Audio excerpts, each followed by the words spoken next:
مرحبا يا هلا والله. بنزوديازابينز عائلة مرموقة وجميلة من الأدوية النفسية ومزيلات الأرق والقلق.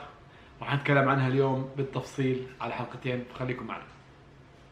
في البداية أنا اسمي سعد، واللي بيتابعني أول مرة أنا كنت مدمن مخدرات سابق، وعملت سلسلة حلقات عن الطريقة اللي بطلت فيها المخدرات والكحول. لو حترجع تشوفهم راح تستفيد منها كثير، وممكن تساعدك انك انت تتخلص من ادمانك، تسرع لك عمليه التعافي. طبعا في كتاب كمان اسمه دي ذكريات مدمن، لو حبيت تقراه راح تعرف قصتي بالتفصيل، ولخصت فيها الطريقه اللي انا قدرت ابطل فيها الحبوب والادويه، برضه موجوده في الكتاب، وراح يكون في دعم كبير إلا لو اشتريته. راح نبدا في البدايه نتكلم عن البنزوديازابينز. البنزوديازابينز هم عباره عن عائله جميله ومروقه من الادويه، لها استخدامات كثيره في الطب. رقم واحد يستخدم كمضاده للقلق.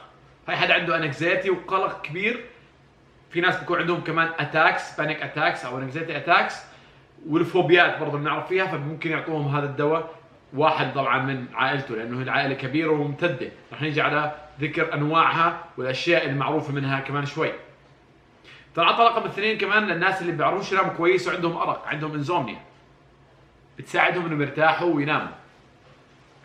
رقم ثلاثة برضه بتنعطى الناس اللي عندهم تشنجات في جسمهم، عشان ترخي التشنجات هاي او تشيل التشنجات في الناس عندهم نوبات صرع، او اللي صار عنده اوفر دوز برضه من المخدرات، او اللي بده يعمل ديتوكس من الكحول. طبعا كله باشراف طبي. طبعا كمان في ناس بيعطوه لحتى يكون زي يخدرك بمعنى او باخر، لتعمل عمليه صغيره، او لحتى يوقف الشورت تيرم مومري عندك، ونفس الوقت يخليك زي تكون نوعا ما مخدر ما تحس بالالم. تكلمنا الان عن استخداماته، خلينا نتكلم عن العائله الجميله هذه، ونتكلم عن الاشياء المشهوره منها.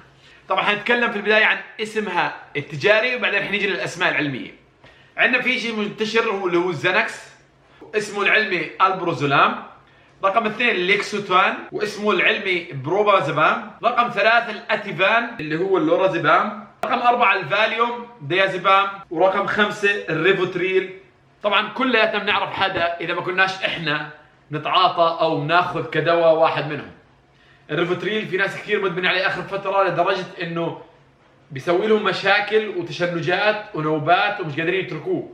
الزنكس في ناس ما بيعرفوا يعيشوا بدونه، وفي ناس كبار برضه في العمر مش قادرين يناموا بدونه. الفاليوم كذلك، الليكسوتان نفس الشيء، والاتيفان. العائله طبعا تمتد وتطول وتطول، راح احط لسته بالجداول ومشتقات هذه المواد لو حبيت تطلع عليها صراحه، لانه لسه دائما عم بيطوروا منها. وفي برضه بعض المواد المشابهه لعمل البنزوز، بس هي مش بنزوز، فبرضه حاطينها ضمن الجداول. راح نبدا ونتكلم اول شيء شو بتعمل البنزو في الدماغ، او شو بالضبط تاثيرها على عقلك والخلايا العصبيه الموجوده فيه.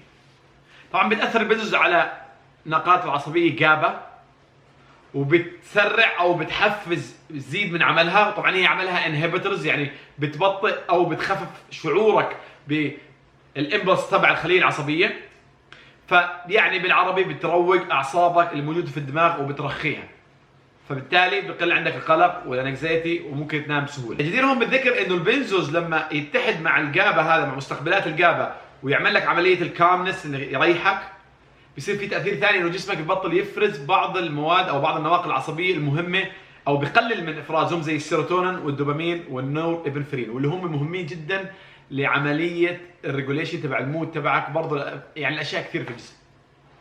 وهون بتبلش المشاكل.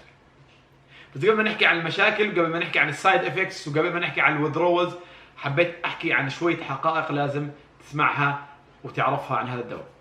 هاي العائله الجميله اكتشفها كيميائي بولندي عام 1955، كان اسمه ليو ستيرنباش.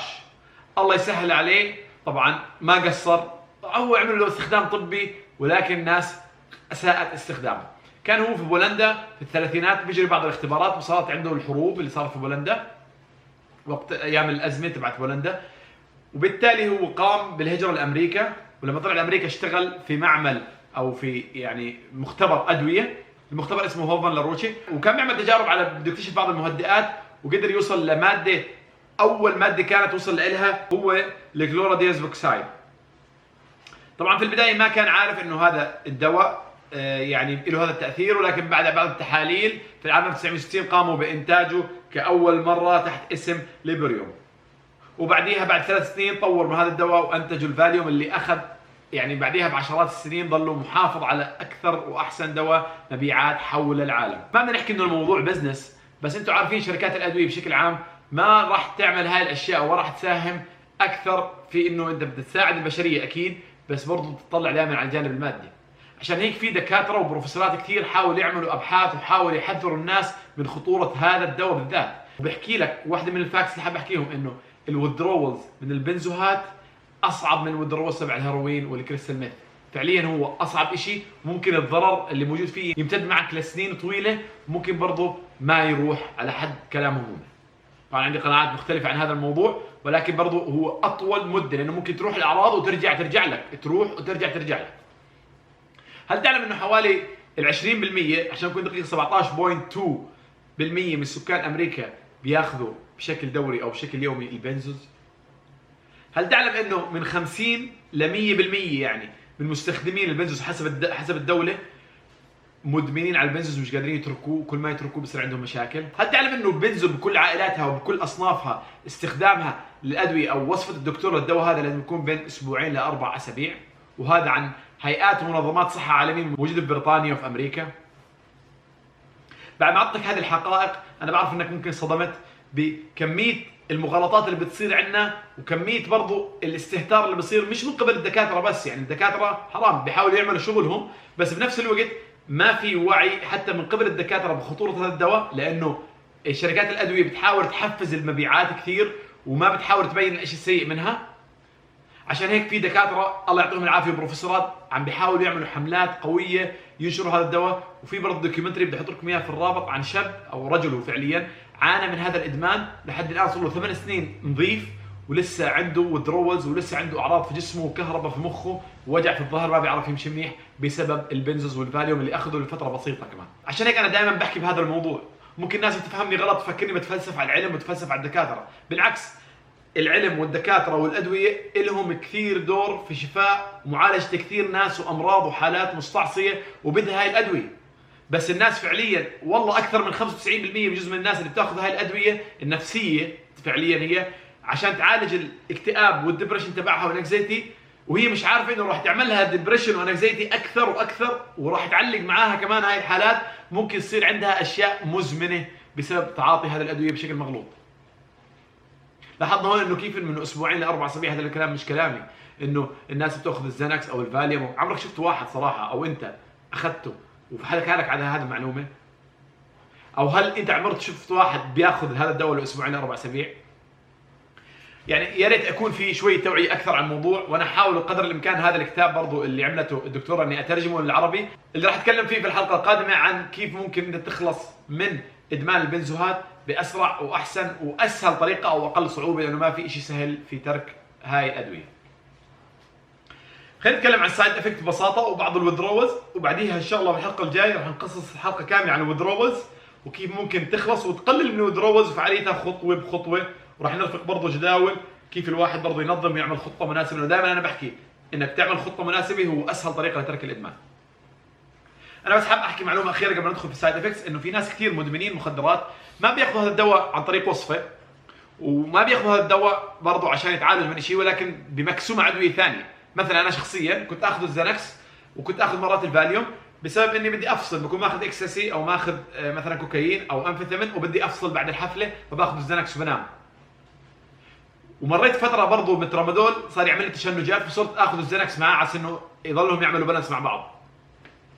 فالحمد لله اني ما طولت فيه اكثر من شهر ونص، بس انا بشوف ناس بيعانوا في الزنكس بالذات والفاليوم والليكسو وكل هاي الانواع والريفتريل، وبتعاني لازمات لسنوات كبيره وطويله. فبتمنى لكم ان شاء الله انه تقدروا تخلصوا من هذا الادمان، وبعرف انا حاسس فيكم، عارف الشعور شو صعب، عشان هيك خصصت حلقه كامله عن تتحدث اكثر عن كيف ممكن تتركوا. في نهايه الحلقه بس خلينا نتكلم عن سايد افكتس. السايد افكتس اللي بتصير بما انه هذا الدواء بيعمل لك شعور بانه بيخفف عنك وبيهديك وبخليك تنام، فمع الوقت ومع تعاطيه لمده طويله مطوله لمده اشهر او لسنين، طبعا احنا بنتكلم انه استخدامه يكون بس 4 اسابيع ماكسيمم، فاذا زاد هذا الاستخدام لمده اشهر ووصل برضه لسنين راح تلاقي صار عندك مشاكل كبيره. في البدايه ببلش انك انت ما بتعرف تنام كويس، بصير عندك انزومنيا، واذا نمت بتنام لك ساعتين 3 تصحى، بلش تحس دائما في كهرباء في دماغك وفي اشياء برضه في جسمك وفي عضلاتك مشدوده دائما. في ناس بوصل معاهم مرحله انه ما بيعرف يمشي لانه ظهره بيكون مشدود على الاخر. اذا انت داخل في بانيك اتاكس خفيفه بصير عندك بعدين بانيك اتاكس اكثر واكثر وديس اوردرز. اللي داخل عنده شويه انكزايتي واخذ هذا لفتره طويله بصير برضه عنده انكزايتي ديس اوردر. الدبرشن والشعور اللي تدخل فيه بيخليك انك انت مش قادر تطلع فيه ونفس الوقت مش قادر تنبسط بالشيء اللي بتاخذه. بيخليك طبعك حاد ودائما بتعصب واجريسيف عنيف، ممكن تعمل مشاكل مع الناس اللي حواليك وتصرخ عليهم، كانوا من اهلك، ابوك، امك، مرتك، اي حدا جنبك اكيد حاسس عليك لانك انت صرت عدواني وبانه اسلوبك اللي بتحكي معاه سيء جدا. عندك برضو الديزنس والشعور دائما فقدان الذاكره المؤقت او حتى المطول. في ناس بياخذوا له درجات كثير، يعني بيتعاطوا باوفر دوزز او دوزز عاليه، بتصير هو ما بيعرف شو عمل.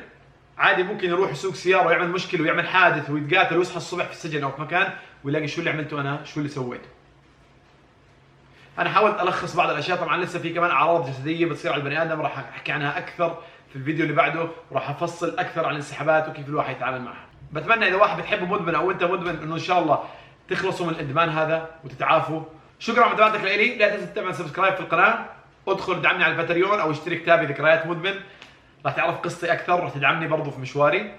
وبرضه في عندي باكجات للكوتشنج موجوده عندي على الموقع لو حبيت تشيك عليها، ادكشن كوتشنج، فتنس او نيوتريشن. شكرا لك مره ثانيه، بشوفك على خير، سلام.